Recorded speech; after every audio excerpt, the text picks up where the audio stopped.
ये कहानी है एक ऐसे लड़के की जो अपनी क्लास में ज्यादातर शांत ही रहता है, जैसे कोई एसएससीएन, पर अचानक से एक दिन उसके क्लासमेट्स के साथ उसे भी दूसरी दुनिया में समन कर लिया जाता है हीरोज की तरह डीमन लॉर्ड को हराने के लिए। और उसे सही में मिलती है एक एसेसिनेशन क्लास, जिसके बाद से शुरू होती है उसकी एक जर्नी अपनों को बचाने की। कहानी की शुरुआत होती है एक लड़के अकीरा से, जो अकेला बैठा कुछ पढ़ रहा होता है। तभी एक और स्टूडेंट नाना से उससे पूछता है, क्या तुम्हें सिर्फ इसी का स्टोरीज पसंद है? वो कहता है, मैं जो मिले वो पढ़ लेता हूँ, फ्री के बैल के दांत नहीं गिनता। तभी वो सुनता है कुछ लड़कियों को बात करते हुए, हमें तो पता भी नहीं चलता है कि हमारे क्लास में भी है। तभी अचानक से उनके ऊपर एक पोर्टल खुल जाता है और सब टैब हो जाते हैं। नहीं, एक अजीब जगह टेलीपोर्ट हो जाते हैं। वहाँ एक आदमी कुकुम्बर बताता है कि राजा उनसे बात करेगा। सभी पैनिक करने लगते हैं कि ये कौन सी जगह है और हम सब कहाँ हैं। वो कुकुम्बर कहता है, शांत रहो वरना गाजर मूली की तरह काट दूंगा। सभी पूछते हैं, क्या वो दोनों आपके रिश्तेदार हैं? राजा तभी बताता है कि वो लोग रेटारियस नाम के किंगडम में हैं, जो ह्यूमन कॉन्टिनेंट का सबसे बड़ा राष्ट्र है, जिस पर अभी डीमंस अटैक कर रहे हैं। वो आगे बताता है कि उनमें से ही कोई एक हीरो बन के डीमन लॉर्ड को हरा सकता है। और अकीरा ये सुनकर खुश हो जाता है, क्योंकि इसी दिन के लिए तो वो इसी का स्टोरीज देखा करता था। कुकुम्बर सबको कहता है कि क्रिस्टल बॉल पर हाथ रखो और स्टैट शब्द को दिमाग में उस तरह बोलो जैसे अपने क्रश को आई लव यू बोलते हो, जिससे हम सब तुम्हारे स्टैट्स देख सके।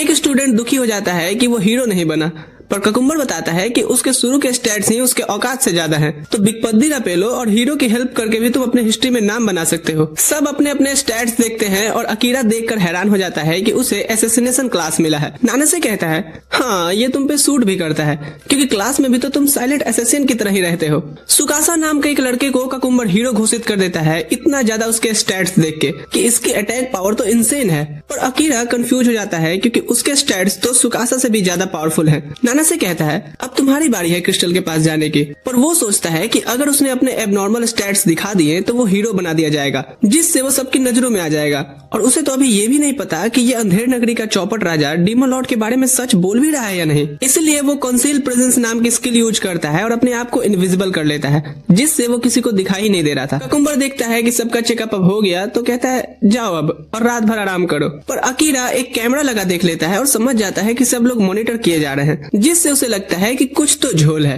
रात को अकीरा अकेले इन्वेस्टिगेट करने निकल पड़ता है। जैसे ही वो आसपास देखते हुए घूम रहा होता है, उसे समझ आ जाता है कि ये वाकई में एक अलग दुनिया है। वो कैसल की छत पर जाता है और अपनी नई बॉडी की 6 पैक्स देख के हैरान रह गया था। तभी उसे राजा और राजकुमारी की बात करने की आवाज सुनाई देती है। वो अपनी प्रेजेंस छुपा करके सुनने लगता है।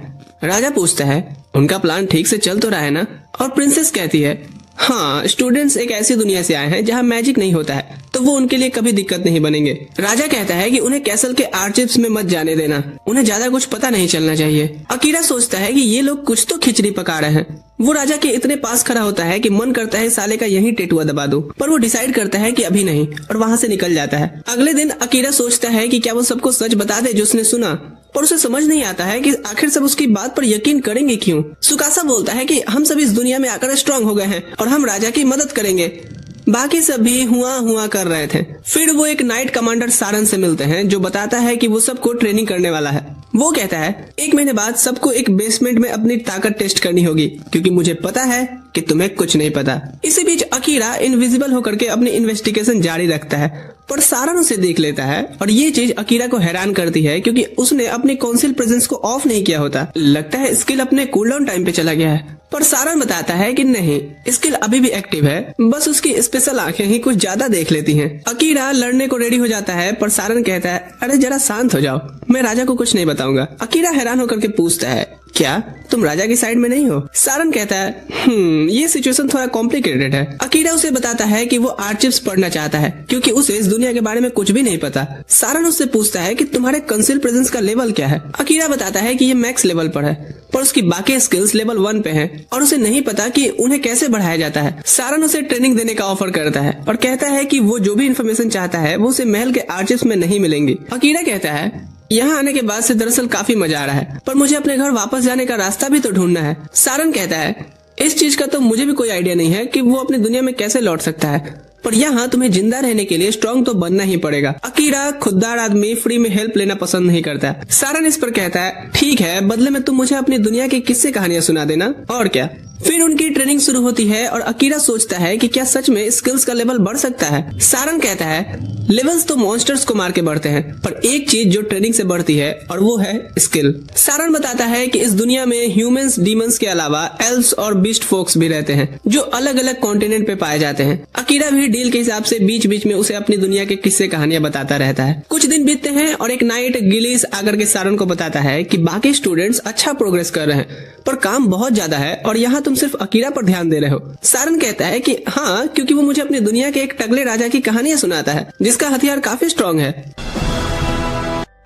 वो आगे गिलिस को बताता है कि अकीरा की council presence skill maxed out है, जो सुनकर वो हैरान होता है क्योंकि सिर्फ पहला इंसान उन्हें मिला है जो ये कर पाया है। अकीरा आता है और सारन को एक बुक दिखाता है जो उसे आर्चिस में मिली थी। सारन कहता है ये बुक मैंने ही लिखी थी, इसे तो मैं अपनी रेसिपीज बुक के साथ रखा था, पर मुझे पता था कि तुम इसे ढूंढ निकालोगे। वो बताता है कि उनका राजा पागल हो गया है और वो लोगों से अपनी मर्जी से सब कुछ करने नहीं दे सकते, पर चूंकि नाइट्स पर राज परिवार का बहुत बड़ा एहसान है इसलिए वो सैन्य शासन भी नहीं लगा सकते। अकीरा कहता है कि मैंने तुम्हारी ये किताब पढ़ी और मुझे समझ में आया कि तुम राजा की मनमर्जी की हुकूमत को गांधीवाद से समाप्त करना चाहते हो, लेकिन अगर ये गांधी मुझे परमिशन दे तो मैं राजा का काम तमाम कर सकता हूँ, जिससे सब आसान हो जाएगा, क्योंकि मेरा तो वैसे भी इस दुनिया से कोई लेना देना नहीं है। वो बताता है कि जिस रात हमें समन किया गया था मैं छुपकर राजा के स्टडी रूम में गया था और मुझे मौका भी मिला था राजा को खत्म कर देने का, इसलिए ये दोबारा करना मेरे लिए बहुत आसान होगा। सारन कहता है नहीं, अहिंसा परमो धर्म, तुमने उसे नहीं मार के बहुत अच्छा किया, क्योंकि किसी की जान लेने का बोझ बहुत बड़ा होता है। भले ही तुम्हें एसेसियन क्लास मिली हो, इसका मतलब ये नहीं कि तुम बस लोगों को मारते फिरो।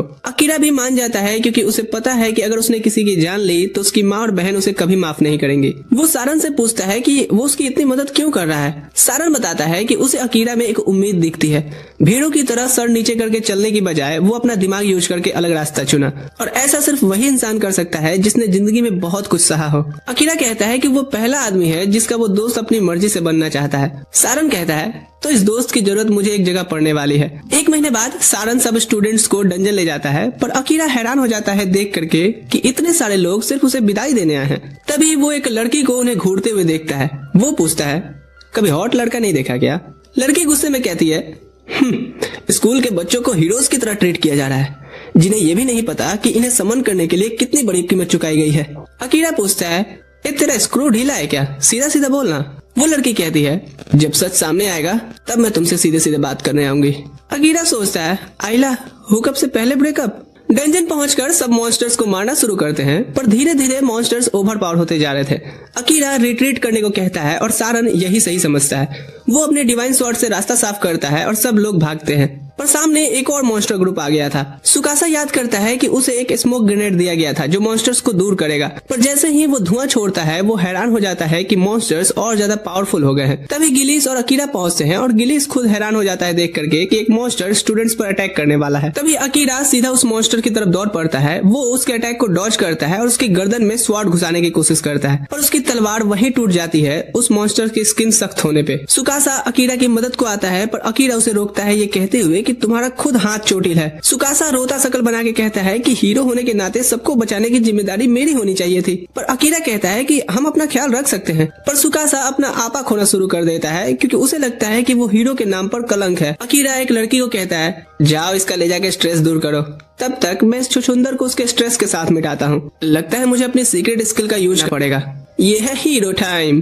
तभी सारन कहता है ओ बेंटन के मरीज, मेरी सिग्नल का इंतजार कर। सारन का शरीर चमकने लगता है और वो उस मॉन्स्टर पर लाइटनिंग स्ट्राइक मारता है। देन अकीरा अपना शैडो मैजिक एक्टिवेट करता है, अपने शैडो स्पाइक से उसे जख्मी करता है और धीरे धीरे उसे डार्कनेस में खींच लेता है, जिससे उस मॉन्स्टर का मुंडी अलग हो गया था। पर अकीरा एक्सेस यूज से अपना कंट्रोल खोना शुरू कर देता है, जिस पर सारन उसे तुरंत अपनी मैजिक से शांत करता है। वापस कैसल पहुंचने के बाद सारन अकीरा का शुक्रिया करता है कि सब उसकी वजह से बच पाए हैं, पर अकीरा कहता है नहीं, तुमने ही मेरे मैजिक को बेकाबू होने से रोका, वरना ये सबके लिए खतरनाक हो सकता था। सारन कहता है कि ये जो भी मैजिक तुमने यूज किया वो तुम्हारे शरीर पर बहुत बोझ डालती है, इसलिए उसे कम ही यूज करना। सारन उसे एक कटाना देता है जो पहले हीरो ने बनवाई थी अकीरा पूछता है कि ये सुकासा को क्यों नहीं दी जा रही। मैं नहीं चाहता कि राजा को ये बात पता चले क्योंकि मैंने ये छुप कर रॉयल आर्मरी से चुराई है। कटाना का नाम उसके ऊपर लिखा होता है जो सारन पढ़ नहीं सकता था, पर अकीरा पढ़ लेता है क्योंकि वो जापानीज में लिखा हुआ था। पहले हीरो का संदेश कि मैं चाहता हूँ कि ये तलवार अपने सही अधिकारी को मिले। अकीरा सोचता है कि इतना प्यारा संदेश जिसने लिखा होगा काश वो इंसान से कभी मिल पाता। अकीरा अभी भी सुकासा की हालत को लेकर परेशान है क्योंकि उस पर डाला गया कर्ज बहुत शक्तिशाली है। सारन कहता है कोई शक नहीं कि ये किसने किया होगा। रात में हम देखते हैं राजकुमारी एक कैसल से सुकासा पर कर्ज कर रही होती है। तभी अकीरा उसके पीछे से आकर के कैसल के 2 टुकड़े कर देता है। वो पूछता है कि उसने सुकासा को कर्ज क्यों किया, छोटी बच्ची हो क्या? पर राजकुमारी कुछ नहीं बताती। अकीरा के जाते ही वो एक अलमारी खोलती है जिसमें बहुत सारे क्रिस्टल पड़े होते हैं जिनसे वो अब बाकी स्टूडेंट्स को कर्ज करने वाली होती है। बाद में अकीरा सारन को बताता है कि उसका शक सही था, ये उसी का काम है। सारन पूछता है कि क्या अकीरा ने अपनी शकल राजकुमारी को दिखा दी। अकीरा कहता है हाँ, तो क्या मुझे बैटमैन बन के जाना चाहिए था? मैंने उसे इन्फॉर्मेशन निकालने की कोशिश की पर उसने कोई सीधा जवाब नहीं दिया। सारन कहता है कि राजकुमारी तो सिर्फ राजा की कठपुतली है और कहता है कि अकीरा आज रात कैसल में नहीं रुक सकता क्योंकि राजकुमारी अब हीरो के अलावा सारे स्टूडेंट्स को भी कर्ज करेगी, पर तुम्हें नहीं कर सकती क्योंकि तुमने उस क्रिस्टल पर अपना हाथ नहीं रखा था, तो इसलिए वो तुम्हें एलिमिनेट करवाने की कोशिश करेगी। अकीरा कहता है ए शांति स्तूप, मैंने इतनी बड़ी गलती की है तो मुझे डांट क्यों नहीं रहा? सारन कहता है बच्चे गलती करते ही हैं और बड़े उन्हें संभालने के लिए होते हैं। काश मेरी दुनिया के भी बड़े लोग तुम्हारे जितना समझदार होते। सारन मजाक में कहता है अच्छा, तो जब तू अपनी दुनिया में लौटेगा ना तो मुझे भी अपने साथ ले चलना, मैं सभी को अपने जैसा समझदार बना दूंगा। अगली सुबह अकीरा उठकर देखता है कि सब स्टूडेंट्स बाहर इकट्ठा हैं। वो देखने जाता है तो हैरान हो जाता है कि सारन मरा पड़ा है। सब लोग अकीरा को दोष दे रहे होते हैं क्योंकि सारन को उसी के डैगर से मारा गया है। वो डिफेंड करता है पर मेरी डैगर तो डंजन में टूट गई थी ना, तुम सबने देखा था। पर राजा तुरंत नाइट से कहता है पकड़ो इसे। अकीरा तुरंत से काउंसिल प्रेजेंस का इस्तेमाल करके वहाँ से गायब हो जाता है। वो गिलिस के पास पहुँचता है और गिलिस उसे बताता है कि सारन को राजा के खास कातिलों ने मारा है जिनको नाइट रावंस कहते हैं। पर सारन ने अपने कमरे में अकीरा के लिए कुछ हिदायत छोड़ रखी है, इसलिए अकीरा को वो सब लेकर के तुरंत यहाँ से भाग जाना चाहिए। रात में राजकुमारी राजा को बताती है कि उसने हीरो के अलावा सारे स्टूडेंट्स पर कर्ज लगा दिया है, इसलिए अब उन्हें सिर्फ एक बहाना चाहिए पूर्वी इलाके पर जंग छेड़ने की। राजा कहता है स्टूडेंट्स उसके लिए बहुत जरूरी हिस्सा है और वो अकीरा भी ज्यादा दिन तक इस दुनिया में जिंदा नहीं बच पाएगा, पर फिर भी नाइट सावन को उसके पीछे भेजो। अकीरा डंजन की तरफ बढ़ रहा था क्योंकि सारन ने उसे कहा था कि ये छुपने के लिए सबसे बेस्ट जगह है और यही उसकी क्लास लेवल बढ़ाने का सबसे तेज तरीका भी। साथ ही सारन ने उसे वार्न किया था कि उसका काउंसिल वाला स्किल हाई रैंक मॉन्स्टर्स से उसे नहीं बचा पाएगा क्योंकि उनकी सेंस ऑफ स्मेल और हियरिंग बहुत तेज होती है। पर अगर अकीरा अपना एसेसिनेशन स्किल लेवल अप कर ले तो वो अपनी खुशबू, कदमों की आहट और शरीर का सिग्नेचर तक छुपा सकता है। उसे याद आता है कि सारन ने कहा था कि उसे अभी बहुत लंबा रास्ता तय करना है, लेकिन यकीन मानो ये सच वाला सफर उसके लिए अच्छे अच्छे बदलाव लेकर के आएगा और जब उसकी क्लास लेवल 100 तक हो जाएगी तब एक स्पेशल स्किल अनलॉक होगा। सारन उसे हर 10th फ्लोर पर बॉस के होने की हिदायत दी है। जब अकीरा पहली बॉस रूम में जाता है तो उसे एक किमेरा दिखाई देती है जो तुरंत उस पर हमला कर दी थी। अकीरा उसके पंजों से बच जाता है पर किमेरा की पूंछ जहरीली अटैक छोड़ देती है जिससे अकीरा गिर पड़ा था। किमेरा उसे दूर फेंक देती है। अकीरा सोचता है कि अगर वो यहाँ मर गया तो सारन का बदला कैसे लेगा, इसीलिए वो अपना शैडो मैजिक एक्टिवेट करता है जो किमेरा को टुकड़ों में फाड़ देता है। अकीरा खुद क्रिटिकल कंडीशन में होता है तो उसका शैडो मैजिक अपने आप रिकवरी मोड में चला जाता है और उसे हील करने लगा था। उधर सुकासा डिसाइड करता है कि उन्हें डीमन लॉर्ड से लड़ने जाना चाहिए, पर बाकी स्टूडेंट्स मना कर देते हैं क्योंकि वो अभी डिस्परेशन में है। उन्हें भी लगता है कि अकीरा ने सारन को मारा है। सुकासा समझ जाता है कि सब प्रिंसेस के कर्ज के अंडर है जैसा गिलिस ने बताया था। फिर वो अकेला ही जाने का फैसला करता है पर अचानक से स्टूडेंट्स उसके साथ चल पड़ते हैं। शहर के बाहर निकल सुकासा पूछता है कि सब उसके साथ क्यों आए। तब यूकी कहती है कि अब उन पर राजकुमारी का कर्ज काम नहीं कर रहा। असाही बताता है कि शायद ये मैंने किया क्योंकि मुझे याद आ रहा है कि मैं किसी अजीब कमरे में कुछ क्रिस्टल तोड़े थे। हमें पता चलता है कि गिलिस ने अपनी मैनिपुलेशन स्किल से असाही को कंट्रोल किया क्योंकि सारन का यही अंतिम आदेश था। असाही सोचता है कि उन्हें अब अकीरा को ढूंढना होगा क्योंकि वो निर्दोष है। उधर अकीरा एक सपना देखता है उस वक्त का जब असाही से उसकी पहली मुलाकात हुई थी। अकीरा एक जॉब कर रहा होता है और उसे कहता है कि इस बात को कभी स्कूल में किसी से न बताए क्योंकि वो नहीं चाहता कि उसकी बहन को पता चले कि वो काम भी करता है। फिर वो दोनों अपनी बहनों की फोटो देखते हैं जो एक दूसरे की दोस्त होती है। अकीरा जागता है तो हैरान होता है कि उसके जख्म पूरी तरह से ठीक हो चुके हैं। वो अपना स्टैट्स खोलता है और देखता है कि उसके स्टैट्स बढ़ गए हैं। वो हैरान होता है देख करके कि उसका शैडो मैजिक 2 लेवल बढ़ गया है। जबकि उसने तो सिर्फ अभी एक ही बार यूज किया था। उसे लगता है कि इसलिए अब उसे उसका कंट्रोल आसान लग रहा है। आगे बढ़ते हुए अकीरा एक स्लाइम से टकराता है। जब वो स्लाइम को काट कर रख देता है तो उसके अंदर से एक एल्फ लड़की एमेलिया निकलती है। अकीरा उस पर वर्ल्ड आई स्किल यूज करके इन्फॉर्मेशन लेना चाहता है, पर उसे इतनी ज्यादा चीजें दिखने लगती हैं कि वो तुरंत स्किल कैंसिल कर देता है। उसे लगता है कि ये स्किल बहुत खतरनाक होगी। तभी एमेलिया होश में आती है और कहती है वो ठीक है, पर अकीरा को पता है कि उसका एचपी बहुत कम है। वो नोटिस करता है कि एमेलिया के पास भी वर्ल्ड आई स्किल है। जब एमेलिया उसे नाम से बुलाती है तो अकीरा कहता है बिना नाम पूछे किसी को उसके नाम से बुलाना प्राइवेसी का हनन है, जबकि उसे पता होता है कि एमेलिया उसका स्टैट्स देख सकती है। एमेलिया फिर बेहोश हो जाती है और अकीरा समझ जाता है कि उसे बुखार है। वो उसकी देखभाल करता है और कुछ देर बाद वो पेट की आवाज से उठ जाती है। अकीरा उसे खाना देता है और एमेलिया पूछती है कि उसे बीमार लोगों की देखभाल कैसे आती है। अकीरा बताता है कि वो अपनी बीमार माँ का हमेशा ख्याल रखते आया है। तभी वो देखती है कि अकीरा ने पत्थर पर कुछ लिखा है। अकीरा कहता है कि ये फ्लोर नंबर है।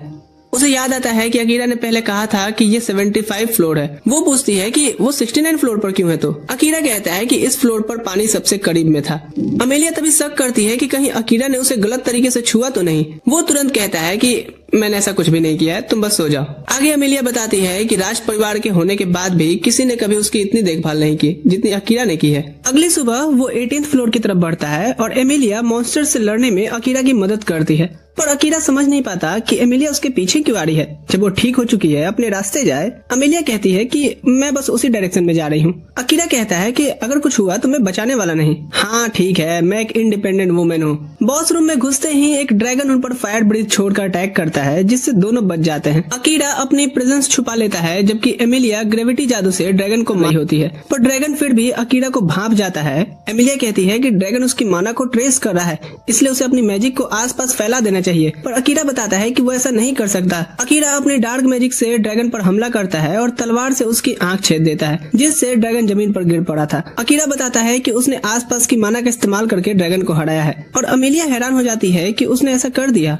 अचानक वो चमकने लगता है और एक बिल्ली की शक्ल ले लेता है, जो देख वो दोनों के होश उड़ जाते हैं। अमेलिया बताती है कि ये अभी भी जिंदा है, बस रूप बदल रहा है, क्योंकि असली ड्रैगन्स इतनी आसानी से नहीं गिरते हैं, जिससे अकीरा को शक होता है कि एमेलिया वर्ल्ड आइज का इस्तेमाल कर रही है। तभी वो पूछती है कि तुम अपने वर्ल्ड आइज क्यों नहीं यूज कर रहे। अकीरा बताता है कि मैं उसे कंट्रोल नहीं कर पाता। बिल्ली हैरान होती है कि वो दोनों से हार गया और बताता है कि वो बस मजे लेने के लिए ड्रैगन बना था, पर ये चीज मेरे पे ही भारी पड़ गई। अकीरा को यकीन नहीं होता कि वो बोल भी सकता है। वो कहता है कि मुझे मॉन्स्टर मत समझो, मुझे तो बस डीमन किंग ने एक तेज दिमाग प्राणी के रूप में बनाया था। खैर छोड़ो, तुम जैसा छोटा लड़का है ये सब कुछ नहीं समझेगा। अकीरा कहता है भूलो मत कि तुम हमारी कैद में हो। वो कहता है हाँ मुझे फर्क नहीं पड़ता, मैं अपना संदेश दे करके रहूंगा, उसके बाद तुम मुझे मार देना। वो बताता है कि डीमन किंग अकीरा का अपने किले में इंतजार कर रहा है। अकीरा हैरान हो जाता है कि डीमन किंग को उसके बारे में कैसे पता चला। वो कहता है अबे मुझे क्या पता।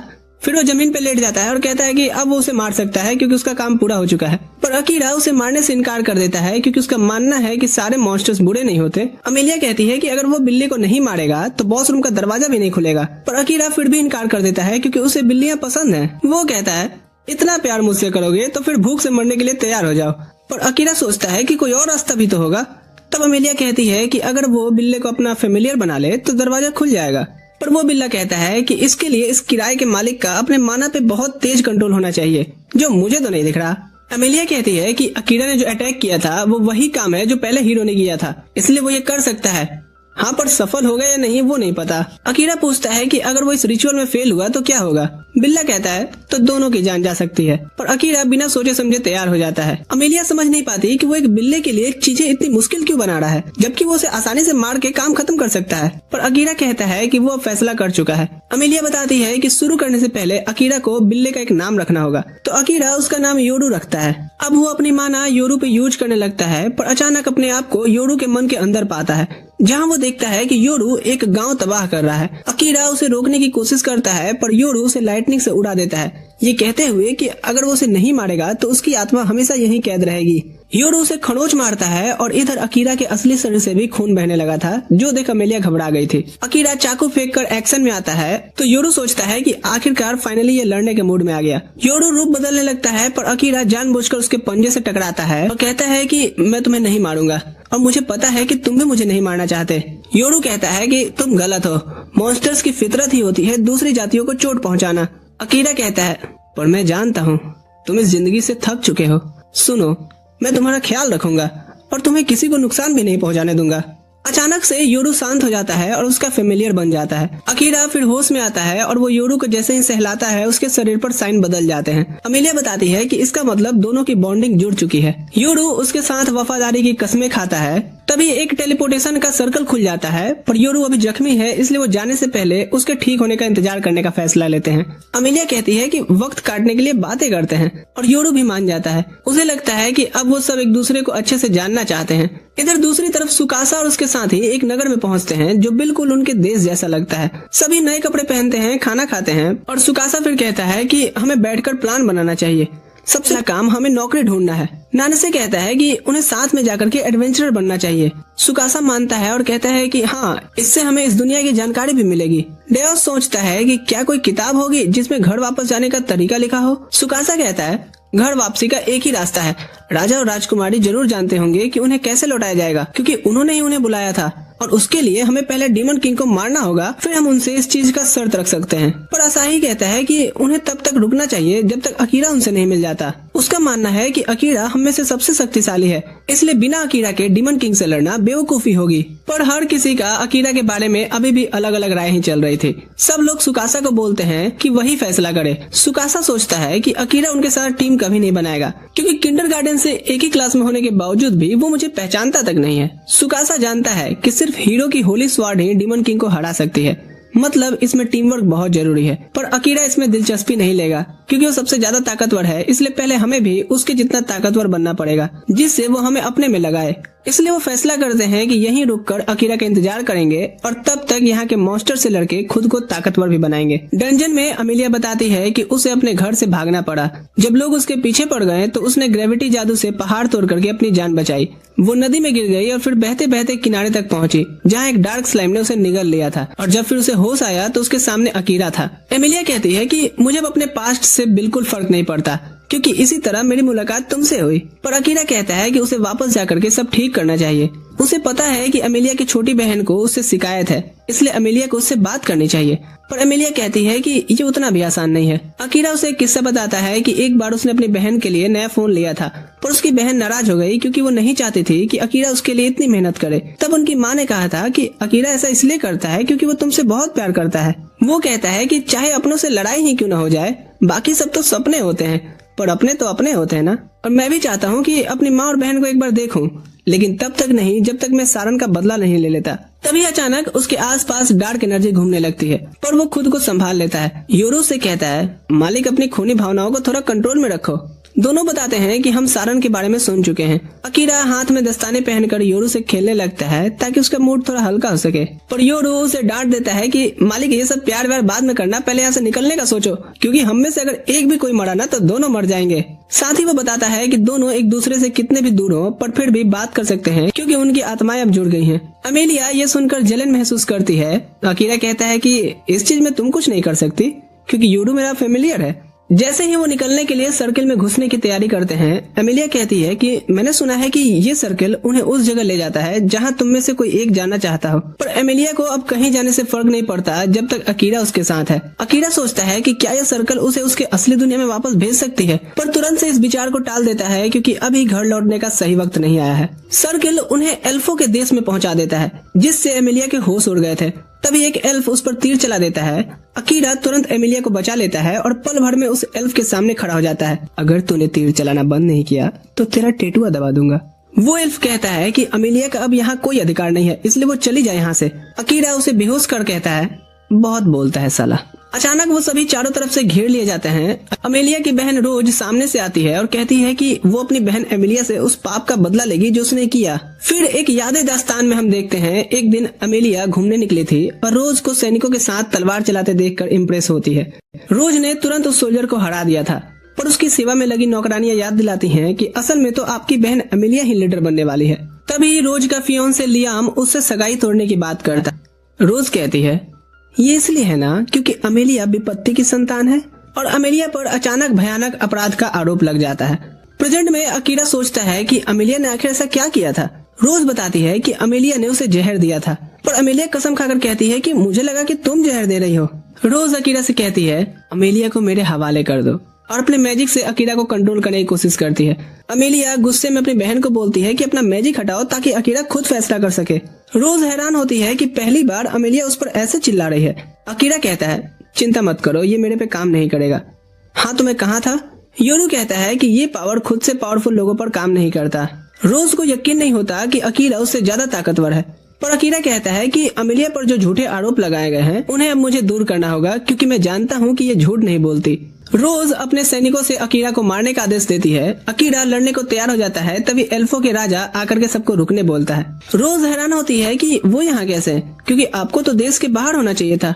राजा पूछता है कि क्या हो रहा है ये सब, और सारे एल्फ एक के बाद एक बताने लगते हैं कि अमेलिया ने पाप किया है। राजा कहता है चुप, क्या पाप पाप लगा रखा है। तभी वो नोटिस करता है कि सभी पे रोज की चार्म मैजिक लगी हुई है। वो रोज को आदेश देता है कि सब पर से अपना जादू हटाए। फिर वो अमेलिया से माफी मांग करके सब ठीक करने का प्रॉमिस करता है और अकीरा से कहता है कि तुम लड़के उल्टे पैर लौट जाओ।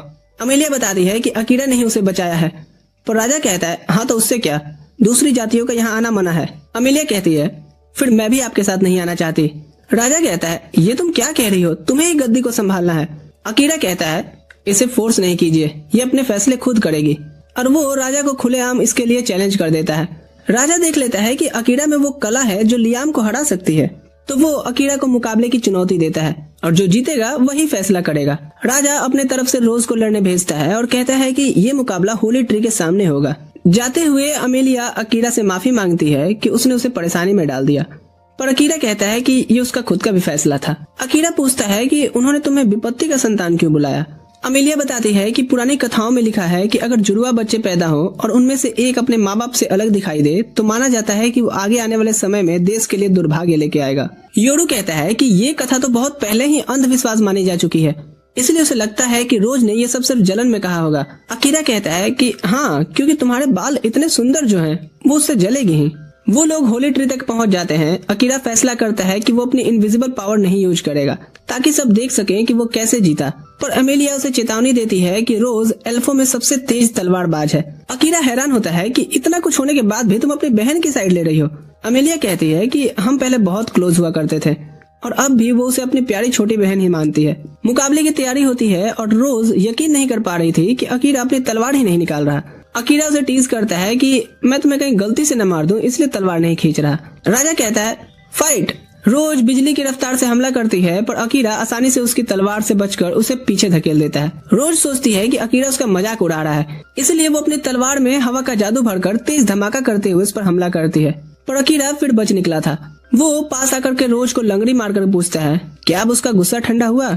वो बताता है कि अमेलिया उसकी कितनी तारीफ करती है और चाहता है कि कोई अगर चीज उसे परेशान कर रही है तो दोनों बहनें बैठकर उस पर बात करें, पर रोज कहती है कि अमेलिया ने उससे सब कुछ छीन लिया। लगातार ये कहते हुए वो हमला कर रही थी, पर तभी उसका कंट्रोल अपने मैजिक पर से ही छूटने लगता है। अकीरा तुरंत योरू से अमेलिया को प्रोटेक्ट करने को कहता है। यहाँ हम एक पास्ट में देखते हैं कि छोटी रोज अमेलिया के सुंदर बालों को एडमायर करती है, पर जब उसे पता चलता है कि अमेलिया का क्लास एक लेजेंडरी स्पिरिट मीडियम है, तब सारा अटेंशन अमेलिया को मिलने लगता है। रोज कहने लगती है कि वो सब उसे वापस चाहिए जो उसका था। अमेलिया उसे अब रुक जाने को बोलती है। तभी लियाम अमेलिया को कोई मैजिकल आइटम देता है जिसका इस्तेमाल कर पूरी जगह को वो शुद्ध कर देती है। इससे सारे सैनिक से रोज का जादू हट गया था। रोज समझ लेती है कि अब सब कुछ खत्म हो गया है, इसलिए वो अब अपना अंतिम हमला तैयार करती है। अकीरा देख लेता है कि अगर वो बचने की कोशिश करेगा इससे तो पीछे खड़े लोग मर जाएंगे, इसीलिए वो अपना डार्क मैजिक यूज करता है जो रोज की मैजिक को निगलने लगता है। पर जैसे ही वो जादू रोज को भी लपेटने वाला होता है, अकीरा उसे वापस खींच लेता है और वो उसके शरीर में फिर से समा जाता है। रोज हार मानने से इनकार करती है, पर अकीरा उसका अटैक ब्लॉक कर उसे दूर उड़ा देता है। रोज सोचती है कि अमेलिया और लियाम उसका मजाक उड़ाने आए हैं क्योंकि उन्होंने उसका जादू पल भर में तोड़ दिया, पर अमेलिया कहती है कि लियाम कभी उसके जादू में था ही नहीं। रोज यकीन नहीं करती और रो रो कर कहती है कि ठीक है मैं हार गई, वो चाहे तो कोई भी सजा दे दे। तभी राजा बोल उठता है कि सारी गलती मेरी थी। वो बताता है कि अमेलिया ने उससे कुछ नहीं छीना, बल्कि वो खुद रोज की यादें मिटा करके उसे बचाने की कोशिश कर रहा था। राजा उसकी यादें वापस करता है। यादों में हम देखते हैं कि रोज अपने से तलवारबाज बनने का वादा करती है और डंजन में ट्रेनिंग करने जाती है, जहाँ उसे एक मिस्टीरियस लड़की ऑर्ब देती है, ये कहते हुए कि ये मॉन्स्टर को खत्म करेगा। वो सोचती है कि मॉन्स्टर्स को हरा के जल्दी ताकत पालूंगी, पर इससे मॉन्स्टर्स और भी ज्यादा हो जाते हैं। रोज भाग करके बाहर निकलती है, पर मॉन्स्टर्स का पीछा कर लेते हैं। वो अपने आप को अब खत्म ही समझती है, पर तभी लियाम और सैनिक आ जाते हैं और एक गॉब्लिन ने लियाम का काम तमाम कर दिया था। राजा बताता है कि लियाम की मौत ने रोज को ऐसा तोड़ दिया कि वो अंधेरे में डूब गई। इसलिए उसकी यादें मिटानी पड़ी। पर अमेलिया ने पुनर्जन्म का जादू बनाया और लियाम बच गया। इसके बाद रोज सबसे अलग होती चली गई क्योंकि सिर्फ वही सच नहीं जानती थी। राजा मानता है कि ये राज छुपाने से उनके बीच एक दीवार बन गई, इसलिए आज का मुकाबला उसकी हिम्मत वापस लाने के लिए रखा गया था। राजा बताता है कि जब लियाम को फिर से जीवित किया गया तो होली ट्री का एक पत्ता उसके शरीर में समा गया, इसलिए रोज का चार्म मैजिक उस पर काम नहीं करता। राजा यहाँ माफी मांगता है कि अमेलिया को दूर भेजना पड़ गया। रोज रोने लगती है कि उसने सबकी चिंता को दया का भाव समझा और अपनी ही बहन को दुश्मन बना लिया। अमेलिया उसे गले लगाकर कहती है कि तुम हमेशा से एक अच्छी इंसान रही हो तो बुरा क्यों बनना है। इस तरह दोनों बहनें फिर से मिल जाती हैं। उसके बाद सब लोग भोज करते हैं। अकीरा राजा को याद दिलाता है कि मुकाबला मैंने जीता है, इसलिए अमेलिया अब आजाद है और वो जो चाहे वो कर सकती है। राजा पूछता है, हाँ ठीक है, तो अब तुम कहाँ जाओगे? अकीरा कहता है कि योरू ने उसे बीस्टमैन के देश के बारे में बताया है, जो वेपन्स बनाने के लिए काफी मशहूर है। अमेलिया कहती है, हाँ, और मैं भी अकीरा के साथ ही जाऊंगी, वो जहाँ भी जाए। इधर सुकासा और उसके सारे साथी जहाज पर होते हैं। सुकासा असाही से माफी मांगता है कि वो अकीरा का इंतजार नहीं कर पाया और पता चलता है कि वो सब भी बीस्टमैन के देश जा रहे होते हैं अपने अपने वेपन्स को स्ट्रॉन्ग बनाने। रोज इधर कहती है कि अमेलिया तुम कभी भी वापस आ सकती हो। लियाम अकीरा से कहता है अमेलिया का ध्यान रखने, और राजा बताता है कि सैनिक तुम्हें बंदरगाह तक छोड़ देंगे क्योंकि समंदर के किनारे कुछ लोगों को उठा ले जाने की घटनाएं हो रही हैं। पर अमेलिया कहती है कि चिंता न करे, अकीरा है ना। रास्ते में बढ़ते हुए अकीरा योरू से पूछता है कि तू राजा के सामने इतना चुप क्यों था रे?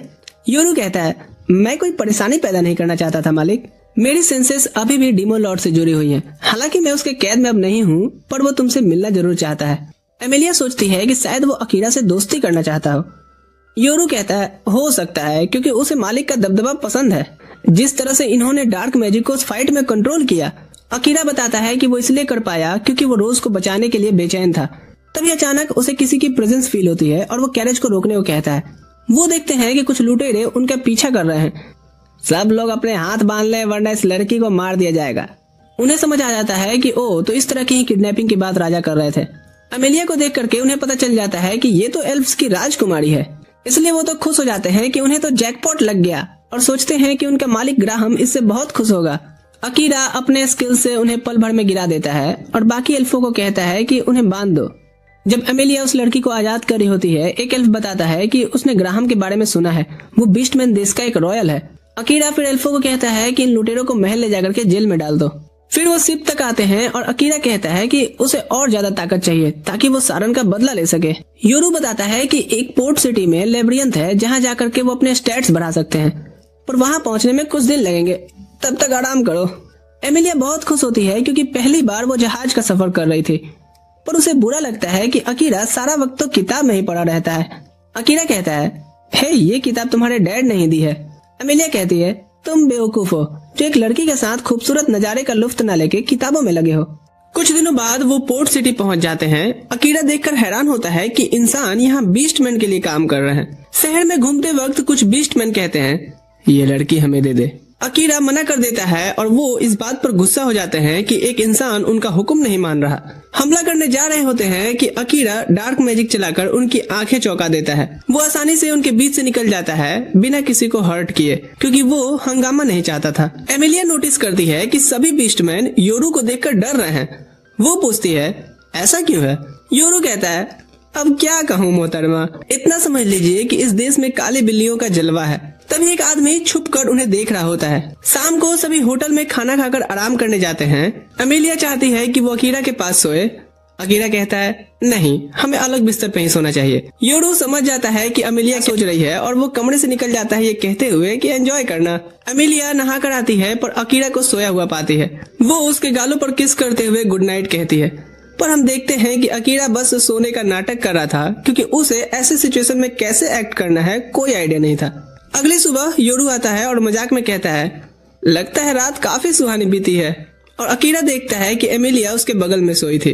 योरू कहता है, चलिए मालिक, पैंट चढ़ाइए और किसी से मिलने के लिए तैयार हो जाइए। तभी एक ब्लैक स्मिथ क्रो उनसे मिलने आता है, जिसे योरू ने रात में ही बुला लिया था। क्रो कहता है, मेरे पास और कोई चारा नहीं था क्योंकि नाइटमेयर ऑफ एडिलिया ने मुझे जो बुलाया है। योरू कहता है, मैं चाहता हूँ कि मेरे मालिक तुमसे मिले क्योंकि तुम दुनिया के बेस्ट स्मिथ हो। क्रो अकीरा की तलवार देखकर कहता है कि वो ज्यादा इस्तेमाल होने से खराब हो गई है, पर वो ठीक हो सकती है अगर सही इंग्रेडिएंट्स उसे मिल जाए तो। अकीरा वादा करता है कि वो सारी चीजें ला करके देगा और उसके लिए एसेसियन टूल्स भी बनाने को कहता है, पर क्रो कहता है कि अभी तुम इन हथियारों के लायक नहीं हुए हो, तुम में अनुभव की कमी है। एमेलिया कहती है तुम्हें अकीरा के बारे में कुछ नहीं पता, पर योरू कहता है मैडम जी शांत हो जाओ। क्रो खुद पिछले हीरो पार्टी का मेंबर रह चुका है, इसलिए उसे बहुत एक्सपीरियंस है। क्रो फिर अकीरा को उसके इंग्रेडिएंट का लिस्ट देकर के कहता है कि तलवार उसके पास रहेगी जब तक वो ठीक नहीं कर देता। योरू मानता है कि क्रो थोड़ा रूड है, पर वो इस काम के लिए बिल्कुल सही बंदा है। वो अकीरा से कहता है कि ये इंग्रेडिएंट उसे लेब्रियंथ में मॉन्स्टर्स को मार के मिल जाएगी। एमेलिया निकलते हुए कहती है मुझे क्रो से कुछ बात करनी है। अकीरा योरू को बोलता है उसके साथ जाने और अगर कुछ प्रॉब्लम हुई तो मन की बात से बताए। एमेलिया और योरू को आया देख क्रो पूछता है कि अब उन्हें क्या चाहिए। मुझे पता है पिछली बार हुई डीमन लॉर्ड से फाइट में सिर्फ तुम और हीरो ही बच पाए थे। क्रो कहता है ओह तो तुम यहाँ मुझे बचे होने पे डांटने आई हो क्या? पर एमेलिया कहती है नहीं, वो बेशक ताकतवर योद्धा होगा इसलिए बच पाया। वो क्रो से कहती है कि मुझे लड़ना सिखाए, मैं अकीरा की ताकत बनना चाहती हूँ, बोझ नहीं। पर क्रो कहता है कि वो स्टूडेंट्स अब नहीं बनाता क्योंकि जिसे भी उसने सिखाया वो सब फेल हो गए। एमेलिया वादा करती है कि वो कभी फेल नहीं होगी। वो बताती है कि उसे मजबूत बनना है क्योंकि वो अकीरा के साथ हमेशा रहना चाहती है। क्रो योरू से कहता है नाइटमेयर ऑफ एडेलिया, हमारे बीच ऐसी डील तो नहीं हुई थी। योरू कहता है मुझे उस नाम से मत बुलाओ। क्रो कहता है क्यों नहीं, तुम इसके लायक हो, एक टाइम पे तुमने पूरे बीस्टमैन टाउन को डरा जो दिया था। एमेलिया पूछती है ऐसा क्या कर दिया था तुमने? हम एक 100 साल पुरानी पास्ट देखते हैं। एडेलिया खुशहाल शहर हुआ करता था, पर उन्होंने डीमन लॉर्ड से उलझना चाहा, जिस पर डीमन लॉर्ड वार्निंग के तौर पर योरू को भेजे थे। लेकिन ये पगला आगे तबाही मचाने लगा, जिससे बीस्टमैन उससे लड़ने की कोशिश करते रहे, पर सब नष्ट हो गए थे। उस घटना के बाद से सब ने योरू को नाइटमेयर ऑफ एडेलिया कहना शुरू कर दिया था और इसी वजह से यहाँ के लोग काले बिल्लियों से डरते हैं। प्रेजेंट में अकीरा को सब पता चल जाता है क्योंकि उसका मन योरू से जुड़ा हुआ है। योरू कहता है पर अब मैं बदल गया हूँ, अब मैं अपने नए मालिक के जैसा हूँ। क्रो को इस बात पर यकीन करना थोड़ा मुश्किल लगता है, पर वो कहता है कि उसने कभी योरू से नफरत नहीं की। वो बताता है कि कहानी यहीं समाप्त नहीं होती है। हम देखते हैं उस घटना के बाद क्रो अपनी बहन को श्रद्धांजलि दे रहा होता है। तभी योरू से पहचान लेता है कि वो हीरो पार्टी का मेंबर में से एक है और पूछता है कि क्या वो उससे लड़ना चाहता है। पर क्रो कहता है कि मुझे तुमसे कोई नफरत नहीं है क्योंकि मुझे पता है कि डीमन लॉर्ड तुम पर अपना नियंत्रण कर रहा है और मुझे ये भी पता है कि मेरी बहन को तुमने नहीं मारा। वो बताता है कि जब उसकी बहन एडेलिया में फंसी हुई लोगों को बचाने गई थी तब ग्राहम डर गया था कि योरू उनके पीछे पीछे आकर के हमें भी न मार दे, इसलिए उसने अपने आदमियों को हुक्म दिया कि सबको मार दो। सीन वापस प्रेजेंट में शिफ्ट होता है और क्रो बताता है कि उसने ग्राहम से बदला इसलिए नहीं लिया क्योंकि मेरी बहन भी नहीं चाहेगी कि मैं इस रास्ते पर चलूं। एमेलिया कहती है मुझे तुम्हारी बहन पे तरस आ रहा है क्योंकि तुम अपनी डरपोकता को अपनी बहन का बहाना दे रहे हो। वो बताती है कि वो भी ऐसी ही थी अकीरा से मिलने से पहले, हमेशा अपने आप को रोकती थी और सोचती थी कि वो सब अपनी बहन के लिए कर रही है, पर अकीरा ने उसे दिखाया कि वो कितनी गलत सोचती थी एक्शन ना लेकर के। उधर अकीरा शहर में लेब्रियंथ ढूंढ रहा होता है, तभी अचानक ढेर सारे मॉन्स्टर शहर पर हमला कर देते हैं जिससे लोग इधर उधर भागने लगे थे। एमेलिया अपनी मैजिक यूज करके मॉन्स्टर्स को कुचल देती है और योरू सिविलियंस को भगा करके सुरक्षित जगह पहुंचाता है। तभी वो आदमी सामने आता है जो उनका पीछा कर रहा था। एमेलिया उसे पहचान लेती है कि ये वही है जिसने रोज को धोखा से वो ऑर्ब दिया था। वो अपना नाम ओडम बताता है और कहता है कि डीमन लॉर्ड ने उसे ऑर्डर दिया है कि तुम्हें जिंदा रखा जाए। फिर वो और भी मॉन्स्टर्स को बुला लेता है ताकि एमेलिया को घेरा जा सके। अकीरा एक मॉन्स्टर को इधर काट डालता है, तब योरू उसे बताता है कि एमेलिया को उठा करके ले जाया गया है। वो कहता है तो तू क्या भजिया तल रहा था? वो तुरंत से उस लेब्रियंथ की ओर निकलता है और रास्ते में आने वाले मॉन्स्टर्स को मारते जा रहा था, पर उनकी तादाद बढ़ते जा रही थी, इसलिए वो योरू को पीछे रहने का हुक्म देता है और अपने शैडो हाउंड मैजिक का यूज करके अपने आसपास के सारे मॉन्स्टर्स को निशाना बनाता है। मैजिक इस्तेमाल करते हुए वो चीख रहा था। उसे एहसास होता है कि पहली बार उसने किसी के लिए इतना गुस्सा महसूस किया है। उसके लिए एमेलिया बहुत कीमती हो चुकी है। वो शैडो मैजिक पूरा एरिया साफ कर देता है और अकीरा भी अपनी सीमा पार कर चुका था और बेहोश होकर के वहीं गिर पड़ा था। योरू उड़ करके उसके पास आता है, पर अकीरा अपने आप रिकवरी मोड में चला गया था और उसकी शैडो मैजिक उसके शरीर को ठीक करने लग जाती है। जब अकीरा होश में आता है, योरू से बताता है कि उसने उसे क्रो के घर ला करके सुलाया है और उसे एक दिन बाद होश आया है। अगर शैडो मैजिक उसे हील नहीं करता तो वो वहीं मर जाता। वो पूछता है कि आखिर ये मैजिक है क्या? अकीरा कहता है कि अभी उससे भी जरूरी कुछ और पता लगाना है। वो तुरंत जानने की कोशिश करता है कि एमेलिया है कहाँ। क्रो कहता है कि एक दिन बीत चुका है और एमेलिया शायद डीमन रियाल में ले जाई जा चुकी होगी। अकीरा कहता है कि मुझे उससे फर्क नहीं पड़ता, मैं उसे ढूंढ निकालूंगा। क्रो उसे शांत करता है और पूछता है कि बिना हथियारों के वो क्या करेगा। फिर वो उसकी हथियार दिखाता है जो उसने ठीक कर दिया था। अकीरा देखकर हैरान होता है कि उसकी तलवार को उसने 2 हिस्सों में कर दिया है क्योंकि इससे हमला करना आसान होता है। कुरो उसे एक अंगूठी भी देता है जो पिछले हीरो ने बनवाई थी। अंगूठी उस चीज की तरफ रास्ता दिखाती है जिसे पहनने वाला ढूंढ रहा है। अकीरा अंगूठी को आजमाता है, तभी रेड बीम निकल करके सामने पॉइंट करती है। योरू कहता है यानी कि वो अभी भी लेबिरिंथ में ही है।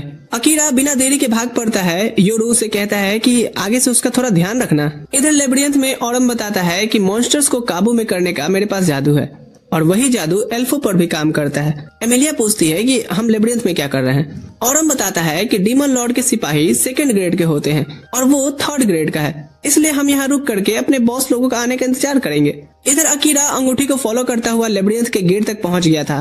तभी एक लड़की सामने आ जाती है जिसे अकीरा उस गांव में पहले भी देख चुका होता है। वो कहती है कि वो भी अमेलिया को ढूंढने जाना चाहती है। अकीरा उसका कॉलर पकड़ पूछता है कि उसे कैसे पता चला कि अमेलिया लेबिरिंथ में है। वो बताती है कि मैंने अपनी सेंट ट्रैकिंग स्किल से अमेलिया का पता लगाया। अकीरा पूछता है और वो क्यों? वो अपना परिचय देती है कि मेरा नाम ले है, मैं बीस्टमैन किंगडम की पहली राजकुमारी हूँ। मैंने सुना कि अमेलिया को डीमन लॉर्ड निशाना बना रहा है, इसलिए मैं उसे चेतावनी देने आई थी, पर शायद देर कर दी। अकीरा अपनी वर्ल्ड स्किल का यूज करके पता लगाता है कि वो झूठ नहीं बोल रही। वो उसकी स्पिरिट बैरियर स्किल के बारे में पूछता है और वो हैरान होती है कि अकीरा को इसके बारे में कैसे पता चला। ले बताती है कि आर्म बैरियर एक जगह लगाई जा सकती है, पर उसकी स्पिरिट बैरियर चलती फिरती चीजों पर भी लग सकती है, यहाँ तक कि इंसानों पर भी। वो कसम खा करके कहती है कि वो मदद करेगी और उसे ये भी बताती है कि डीमन लॉर्ड को अमेलिया के पुनर्जन्म का जादू हासिल करना है। यहाँ अब अकीरा को उस पर विश्वास हो जाता है और वो उसे अपने साथ आने देता है। उधर अमेलिया भी समझ गई थी कि आखिर डीमन लॉर्ड उससे क्या चाहता है, पर वो हैरान होती है कि मॉन्स्टर तो वैसे भी लगभग अमर ही होते हैं, फिर उसे उसका पुनर्जन्म का जादू क्यों चाहिए। ऑरम कहता है अबे मुझे क्या पता, मैं तो बस ऑर्डर फॉलो कर रहा हूँ। अकीरा लेबिरिंथ की तरफ बढ़ता है और ले से पूछता है कि जब उसे पहली बार रटारियस में देखा था उसने, तो वहाँ क्या कर रही थी। ले बताती है कि वो अपने परिवार को ढूंढ रही थी जिसे एक डार्क स्लाइम ने किडनैप कर लिया था। वो बताती है कि उसे राज परिवार ने गोद लिया, पर उससे पहले वो एक छोटे गांव में रहती थी और एक दिन वहाँ एक डार्क स्लाइम आया और सबको निगल गया। अकीरा याद करता है कि ये वही चीज है जो अमेलिया के साथ भी हुई थी। ले बताती है कि राज परिवार ने मुझे एज अ प्रोटेक्टर स्किल की वजह से गोद लिया था और राजकुमारी बनने के बाद मैंने अपने गांव के लोगों के गुम होने का कारण ढूंढा और यही चीज मुझे रटारियस एम्पायर तक ले गई। वो बताती है कि सिर्फ उसका गांव ही नहीं बल्कि बहुत सारे इंसान और बीस्टमैन गायब हुए थे क्योंकि उन सब को हीरोज को दूसरी दुनिया से बुलाने के लिए कुर्बान कर दिया गया था और इसीलिए मैं तुम लोगों को पसंद नहीं करती थी। अकीरा बताता है तो अब ऐसे अचानक से क्या हो गया, मैं भी तो उनमें से ही एक हूँ। ले कहती है हाँ, पर अब मुझे पता चल गया है कि इस सब का जिम्मेदार यहाँ का राजा और राजकुमारी थे। अकीरा कहता है मुझे विश्वास नहीं होता कि हमें मॉन्स्टर्स को रोकने के लिए बुलाया गया है। योरू कहता है मुझे भी, क्योंकि मॉन्स्टर्स ने तो 100 साल से कोई हमला ही नहीं किया था। वो लेबिरिंथ पहुंच जाते हैं जहां हर फ्लोर पार करने के लिए उन्हें मॉन्स्टर्स से लड़ना था। अकीरा सोचता है अपना शैडो मैजिक यूज करे, पर योरू कहता है कि मुझे भी कुछ काम कर लेने दो मालिक, बस मुझे इस बात का ख्याल रखना है कि मैं अपना आपा न खोऊं। अकीरा उसे यकीन दिलाता है कि वो उसे कंट्रोल में रखेगा। योरू तुरंत रूप बदल लेता है और मॉन्स्टर्स को कुचलते हुए आगे बढ़ता है। धीरे धीरे वो अपना नियंत्रण खो रहा था, पर अकीरा अपने सबकॉन्शियस माइंड से उसे लगातार बातें कर रहा था। वो पूछता है कि सभी मॉन्स्टर्स और डीमन से नफरत क्यों करते हैं। योरू बताता है कि सिर्फ पहला डीमन किंग ही था जिसने दूसरी प्रजातियों पर भी अपना हक जमाने के लिए उन पर हमला करता था और तभी से सभी मानने लग गए कि डीमंस बुराई का जड़ है। पर इन्हें नहीं पता कि सारे डीमंस वैसे नहीं होते, उनकी भी फैमिली होती है। अकीरा कहता है ये दुख की बात तो है, पर अगर एमिलिया का अपहरण के पीछे डीमन लॉर्ड का ही हाथ है तो फिर उसकी अम्मा बहन पे आ जाऊंगा मैं। आखिरकार वो एमिलिया तक पहुंच जाते हैं और हम हैरान होता है कि वो इतनी जल्दी कैसे पहुंच गए। योरू कहता है कि मैं अपने लिमिट्स तक पहुंच चुका हूँ मालिक। अकीरा उसका शुक्रिया अदा करता है और कहता है कि तुम थोड़ा आराम कर लो।